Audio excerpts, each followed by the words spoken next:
దిగిపోయే నాటికి కేవలం 5.8% తగ్గించి గణనీయంగా భారతదేశంలో ఎక్కడా లేనంత పురోగతి సాధించిన రాష్ట్రం తెలంగాణ అని చెప్పి గర్వంగా ఇవాళ నేను మీ ముందు చెప్తా ఉన్నాను. అందుకే చెప్తా ఉన్నాను, Telangana is the most successful state of India in the first decade of it's formation. అదేవిధంగా ఎన్నో ఉన్నాయి ప్రశంసలు, అవార్డులు, కొత్త విద్యుత్ విధానాలు, కొత్త వ్యవసాయ విధానం, తాగునీటి విధానం, కొత్త సాగునీటి విధానం, పరిపాలనలో సంస్కరణలు, కొత్త చట్టాలు. దేశానికే దిక్సూచిగా పాలనలో మారింది తెలంగాణ. దేశానికే తెలంగాణ ఆచరిస్తుంది, దేశం అనుసరిస్తుంది అనే స్థాయికి తెలంగాణ మరి చేరుకున్న విషయం కూడా నేను మీకు గుర్తు చేస్తా ఉన్నాను. ఇక్కడ మిత్రులు ఇక్కడ ఒక్క మాట మీకు నేను చెప్పాలి. ఇంతకుముందు నేను అన్నాను ప్రశంసలు ఎన్నో వచ్చినాయి అన్నాను. మీకు ఒక్క మాట ఇక్కడ చెప్పాలి. ఎన్ని ప్రశంసలు వచ్చినాయంటే స్వయంగా నీతి ఆయోగ్ వచ్చి రికమెండ్ చేసింది కేంద్ర ప్రభుత్వానికి, మీరు మిషన్ భగీరథ అనేది చాలా మంచి కార్యక్రమం, దీనికి ఒక 19,000 కోట్లు ఇవ్వండి అని నీతి ఆయోగ్ వచ్చి సిఫారసు చేస్తుంది. మిషన్ కాకతీయ చాలా మంచి కార్యక్రమం, దానికి ఒక 5,000 కోట్లు ఇవ్వండి, రెండింటికి కలిపి 24,000 కోట్లు ఇవ్వండి అని కేంద్ర ప్రభుత్వానికి స్వయంగా నీతి ఆయోగ్ సిఫారసు చేస్తుంది. 15 రాష్ట్రాల నుంచి అధ్యయన బృందాలు వచ్చినాయి తెలంగాణకి, వచ్చి మిషన్ కాకతీయను, మిషన్ భగీరథను అధ్యయనం చేసి మా రాష్ట్రాల్లో కూడా అనుసరిస్తాం, మా రాష్ట్రంలో కూడా ఆచరిస్తామని చెప్పి ఇక్కడికి వచ్చి స్టడీ చేసిపోతారు. ఒక water man of India Rajendra Kumar గారు వచ్చి మిషన్ కాకతీయను అధ్యయనం చేసి ఇది భారతదేశం మొత్తం ఆచరించాలి అని చెప్పిపోతారు. ఇక తర్వాత మీకు తెలుసు తరతరాల తాగునీటి తనలాటకు ఎట్లా చరమగీతం పాడినాం అవన్నీ కూడా మీకు తెలుసు. ఆ విషయాలు నేను వివరంగా చెప్తాను.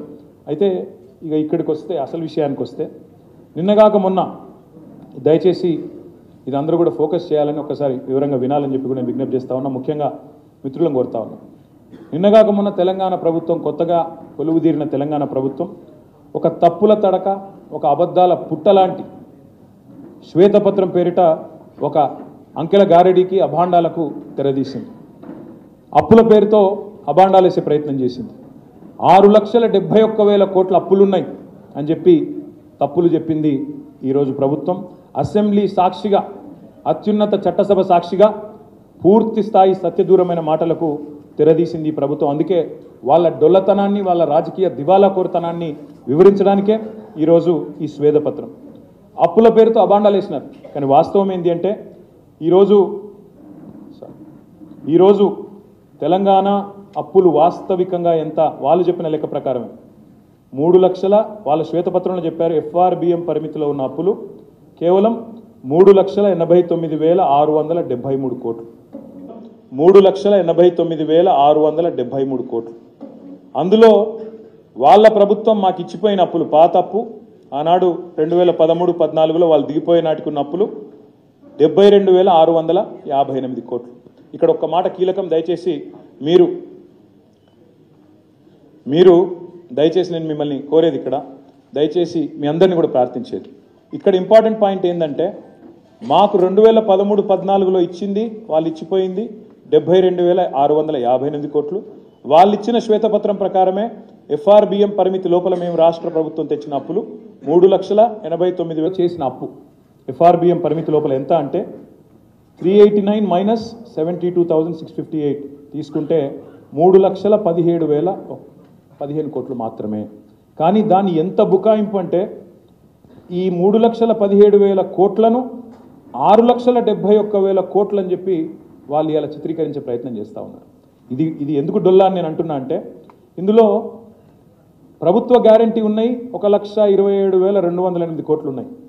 స్పెషల్ పర్పస్ వెహికల్స్గా డైరెక్ట్గా హైపోతకేషన్తో, అంటే ఉదాహరణకి విద్యుత్ సంస్థలు ఉంటాయి, భద్రాద్రి అనే ప్రాజెక్టు కట్టాలా, యాదాద్రి అనే ప్రాజెక్టు కట్టాలా, భద్రాద్రి కట్టాలన్నా యాదాద్రి కట్టాలన్నా గవర్నమెంట్ గ్యారంటీ లేకుండానే సెల్ఫ్ హైపోతకేషన్, అంటే ఇప్పుడు ఎట్లాంటి ఉదాహరణకు మీరు కారు కొనుక్కుంటారు, కొన్ని కార్ల మీద చూస్తూ ఉంటారు మీరు తిరుగుతున్నప్పుడు, hypothecated to State Bank of India అని రాసి ఉంటుంది. అంటే ఏంటిది, మీరు కనుక ఆ అప్పు కట్టకపోతే బ్యాంకు వాళ్ళు ఆ ఆస్తిని తీసుకుపోతారు అని అర్థం, దానికి ఆడికాడికే సరిపోతుందని అర్థం. వాళ్ళు ఆ ఆస్తిని తీసుకుపోతారు అని అర్థం, దానికి ఆడికాడికే సరిపోతుందని అర్థం. ప్రభుత్వ గ్యారంటీ ఉన్నవి 1,27,000 కోట్లు అయితే, ప్రభుత్వ హామీ లేని రుణాలు 59,000 కోట్లు అయితే, స్పెషల్ పర్పస్ వెహికల్స్ 1,18,557 కోట్లు అయితే, ఈ మూడింటిని కూడా కలిపి, ఈ 389కి కలిపి మొత్తం 6,71,000 కోట్లుగా చూపెట్టే ప్రయత్నం, ఒక దివాలాకోరు ప్రయత్నం ఈ ప్రభుత్వం చేస్తూ ఉంది. నేను రాష్ట్ర ప్రజలకు చెప్పేది ఏమంటే, మేము మొన్న డిసెంబర్ 3 నాడు దిగిపోయే నాటికి రాష్ట్రం మీద ఉన్న మేము తీసుకొచ్చిన నిధుల కూర్పు మొత్తం కలిపితే కేవలం 3,17,015 కోట్లు మాత్రమే. వాళ్ళు చెప్తున్నట్టు 6,71,000 కోట్లు కాదు. ఇది శుద్ధ తప్పు, శుద్ధ అబద్ధం, ఇది అవాస్తవం. దయచేసి ప్రజలు గ్రహించాలని చెప్పి కూడా నేను కోరుతా ఉన్నా. ఇది ఎందుకు ఇంపార్టెంట్ అంటే, తమ సొంత పరపతితో కట్టుకునే అప్పు వివిధ సంస్థలు, అది విద్యుత్ సంస్థలు కావచ్చు, ఇంకో సంస్థ కావచ్చు, 3,05,179 కోట్లు సొంత పరపతితో కట్టుకునేది. ఇక్కడ ఇంకొక మాట కూడా నేను చెప్పాలి మీకు. ఈ ప్రభుత్వం ఎంత దివాలాకోరు ప్రభుత్వం అని చెప్పడానికి నేను చెప్తా ఉన్నా. ఈ ప్రభుత్వం మొన్న సివిల్ సప్లైస్ కార్పొరేషన్లో 56,000 కోట్ల అప్పులు ఉన్నాయి చెప్పింది. 56,000 కోట్ల అప్పుల పాలైపోయింది సివిల్ సప్లైస్ కార్పొరేషన్ అని చెప్పినారు. ఇది ఈరోజు ఉదయం సివిల్ సప్లైస్ కార్పొరేషన్ ఏం చేస్తుందంటే, తాత్కాలిక క్యాష్ క్రెడిట్ లిమిట్స్ తీసుకుంటుంది. ఎందుకంటే వాళ్ళు సేకరించేది ధాన్యం, ఆ ధాన్యాన్ని మళ్ళీ తిరిగి అమ్ముతారు, వచ్చిన పైసలు వాళ్ళు సేకరించేది ధాన్యం, ఆ ధాన్యాన్ని మళ్ళీ తిరిగి అమ్ముతారు, వచ్చిన పైసలు వచ్చినట్టు మళ్ళీ ఒక రొటేషన్ సిస్టంలో కట్టుకుంటూ పోతూ ఉంటారు.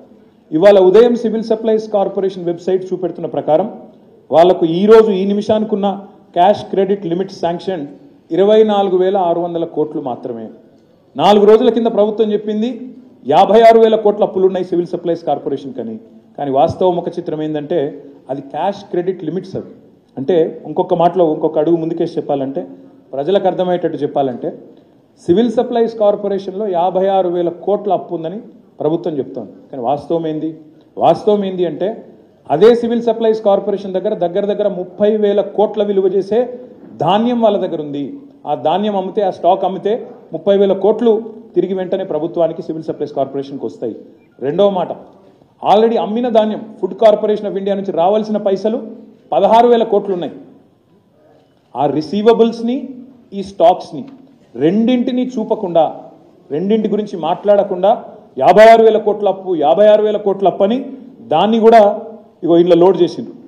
ఈ 6,71,000 కోట్లు అనే దానిలో దాన్ని కూడా మోపి లేని అప్పును ఉన్న అప్పుగా చూపెట్టి తిమ్మిని బమ్మిని చేసే ప్రయత్నం, రిసీవబుల్స్, స్టాక్స్ ఉన్నా, ఆస్తులున్నా వాటిని చూపెట్టకుండా దాచేసి మా మీద బట్టగాల్చి మీదేసే ప్రయత్నం ఏదైతే చేసినారో దానికి ఒక సివిల్ సప్లైస్ కార్పొరేషనే ఒక గొప్ప ఉదాహరణ.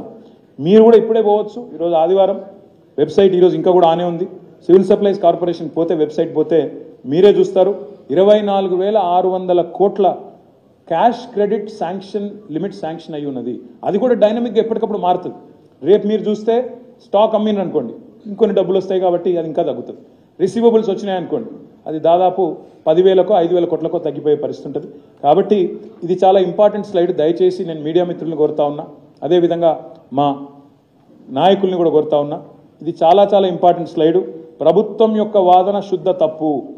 కేవలం స్థూలంగా మొత్తం రాష్ట్ర ప్రభుత్వం మీద ఉన్న రుణాలు ఇవి కూడా లాంగ్ టర్మ్ రుణాలు, ఇవి అన్నీ కూడా 10 ఏళ్ళ పైబడి, 15 ఏళ్ళు, 20 ఏళ్ళు వాళ్ళు మాట్లాడుతున్న మాటలు, పుట్టబోయే బిడ్డ మీద అప్పు పెట్టినారు, ప్రతి మనిషి మీద అప్పు పెట్టినారు అనేది మాట్లాడినారో అది శుద్ధ తప్పు అనే మాట నేను మీకు విజ్ఞప్తి చేస్తా ఉన్నా. ఇంకొక మాట కూడా చెప్పాలి. రాష్ట్ర ముఖ్యమంత్రి గారు స్వయంగా చెప్తారు ఆర్టీసీ అప్పుల గురించి. ఆర్టీసీ అప్పులేదో కేసీఆర్ ప్రభుత్వం వచ్చినాకనే చేసినట్టు ఇవాళ ఒక పేపర్ రాసింది. మేడ్చల్లో భూములు తనఖా పెట్టినారు అని చెప్పి అడ్డంగా రాస్తున్నారు. ఆర్టీసీ అనే కార్పొరేషన్ భూములు ఉన్నాయి. హైదరాబాద్ నడిబొడ్డులోని ఆర్టీసీ ఎక్స్ రోడ్స్తో సహా విలువైన భూములు ఎన్నో ఉన్నాయి. అవి కార్పొరేషన్ ఆస్తులు. కార్పొరేషన్ ఆస్తులు తనఖా పెట్టుకొని కార్పొరేషన్ లోన్ తెచ్చుకుంటే కూడా అది ప్రభుత్వమే చేసింది, ప్రభుత్వమే అప్పుల పాలు చేస్తుందని చెప్పి దుష్ప్రచారం చేసే ప్రయత్నం చేస్తున్నారు. సెల్ఫ్ సఫిషియెంట్ కార్పొరేషన్స్ ఏవైతే ఉంటాయో, సివిల్ సప్లైస్ కానీ, ఆర్టీసీ కానీ, ఎలక్ట్రిసిటీ, జెన్కో కానీ, ఇవన్నింటిని కూడా కలిపి లేని అప్పులు ఉన్నట్టుగా చేసే ప్రయత్నం ఏదైతే ఉందో దీన్ని రాష్ట్ర ప్రజలు, మా నాయకులు, మీడియా మిత్రులు అందరూ కూడా దయచేసి గ్రహించాలని చెప్పి కూడా నేను మీకు విజ్ఞప్తి చేస్తా ఉన్నాను.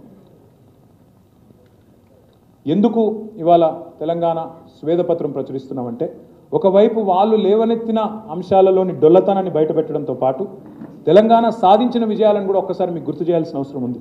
తెలంగాణను ఒక విఫల రాష్ట్రంగా చూపెట్టే ప్రయత్నం ఏదైతే